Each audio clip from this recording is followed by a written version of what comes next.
ඉසුරු සහ දේශානි කියන්නේ මේ දිනවල කවුරුත් කතා බහට ලක්වන පින්වතුන් යුවලක්. ඉතින් මොවුන් දෙදෙනා දැන් එකටමයි ටීවී ප්‍රෝග්‍රෑම් වලට යන්නේ. ඉතින් මේ දෙදෙනා අතර සම්බන්ධයක් තියෙන බව තමයි හැමෝම කතා වෙන්නේ. නමුත් මේ දෙදෙනා කියන්නේ වෙනස්ම කතාවක්.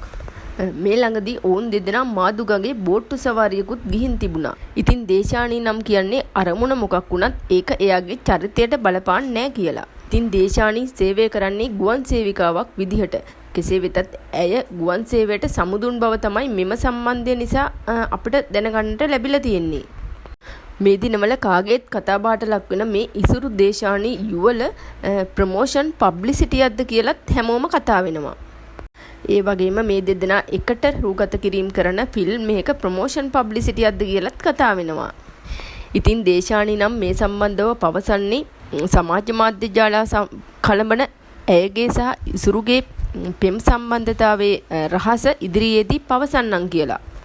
ඉතින් ඒ වගේම මේකේ තමන්ගේ චරිතයට හානියක් වෙන්නේ නැහැ කියලා තමයි ඇය පවසන්නේ. ඉතින් අපි බලමු ඉදිරියට ඇය පවසන්න යන්නේ මොකද්ද කියලා. මේ ගැන වැඩිදුර තොරතුරු දැනගන්න අපේ channel එක subscribe කරලා තියාගන්න.